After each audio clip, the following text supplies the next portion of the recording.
বাগদায় হাইকোর্টের নির্দেশে দোকান উচ্ছেদ, ভাঙা হলো 6টি দোকান।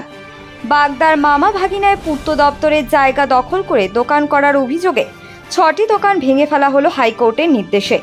জানা যায়, কয়েক বছর আগে ওই দোকানের পেছনে প্রবীণ কুমার খান নামে এক ব্যক্তি জমি কেনেন, কিন্তু তার রাস্তা আটকে পড়ে জমির সামনে থাকা পূর্ত দপ্তরের জমি দখল করে গড়ে ওঠা 6টি দোকানের জন্য। এরপর ওই ব্যক্তি আদালতের দ্বারস্থ হন তার দোকানের সামনে থেকে ওই দোকানগুলি সরানোর জন্য। হাইকোর্ট নির্দেশ দেয় দোকানগুলি সরিয়ে নেওয়ার জন্য। নোটিশ পাঠানো হয় দোকান মালিকদের কাছে। এরপর তারাও আদালতের দ্বারস্থ হয় দোকান বাঁচাতে, কিন্তু শেষ রক্ষা হলো না। হাইকোর্টের নির্দেশে অবশেষে বুধবার বুলডোজার চালিয়ে ভেঙে ফেলা হলো দোকানগুলি। অন্যদিকে দোকানগুলি ভেঙে যাওয়ার পর কপালে চিন্তার ভাঁজ পড়েছে দোকান মালিকদের। তাদের অভিযোগ, এখানে দীর্ঘ প্রায় 40 বছর ধরে তারা ব্যবসা করছেন। আদালতের নোটিশ পাওয়ার পর দোকান বাঁচাতে আদালতে অ্যাপিল করেছিলেন, তবে অ্যাপিল করার 15 দিন আগে তাদের দোকান ভেঙে দেওয়া হলো। এখন কিভাবে তাদের সংসার চলবে সেটাই ভেবে উঠতে পারছেন না তারা। Bureau report, Bengal Times 24x7। আমি হাইকোর্টে শরণাপন্ন হয়েছিল। কেন করেছেন? আমার পুরো এনক্লোজমেন্ট হয়ে যায়, সেই কারণে আমি হাইকোর্টে শরণাপন্ন। তারপর হাইকোর্ট আমার পক্ষে রায় দেয়। এটা 15 তারপরে আমার বিবাদী পক্ষ ওরা হাইকোর্ট করে, কিন্তু আমার রায়টাই বহাল থাকে।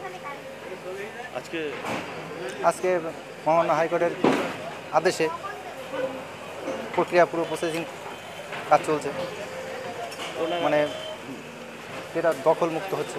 ওনারা একটা অভিযোগ করছে যে ওরা গরিব মানুষ, ওদের এইভাবে একটা রাস্তা বের করে দিয়ে ওনাদেরকে বাঁচানো যেত। আমি যথাসাধ্য চেষ্টা করেছি, কিন্তু সেই চেষ্টা আমার বিফল গেছে। ওনাদের সাথে কথা বলেছিলেন? হ্যাঁ, আমি সবার সাথে কথা বলেছি, কথা বলে কোনো লাভ হয়। ওনারা একটা অভিযোগ করছেন টাকা পয়সা খাইয়ে শেষ পর্যন্ত আমি হাইকোর্টে শরণাপন্ন। আপনার নামটা? আমার নাম প্রবীণ কুমার খান। মন্দারমণিতে যে একটা আমরা নিউজে দেখছিলাম যে এরকম একটা ঘটনা ঘটেছিল, তো সেখানে আমাদের এখন যে মুখ্যমন্ত্রী আছেন আমাদের মমতা ব্যানার্জি, উনিও তো বলেছিলেন যে ওখানে অনেক মানুষের জীবিকা নির্বাহের ব্যাপার আছে। তাহলে সেই ক্ষেত্রে সেখানে তো কোনো অ্যাকশান হয়নি। তাহলে আমরা তো এখানে গরিব মানুষ স্যার, তাহলে আমাদের পরে কেন অ্যাকশানটা হলো, এটাই আমার বলার। মুখ্যমন্ত্রীর কাছে নিশ্চয়ই আমরা সুযোগ পেলে আবেদন জানাবো, কারণ হ্যাঁ অবশ্যই, কেননা আমরা এর আগে দিদিকে বলো নাম্বারে আমরা 3 বার ফোন করেছি। আমি নিজে আবেদনটা আমি দিদিকে জানাচ্ছি যে যদি সম্ভব হয় আমাদের এই গরিব 6টা পরিবার আমরা যাতে ভেসে না যাই, সেই ব্যবস্থা যেন মুখ্যমন্ত্রী করেন, আমাদের জন্য পথে না ভাসতে হয়।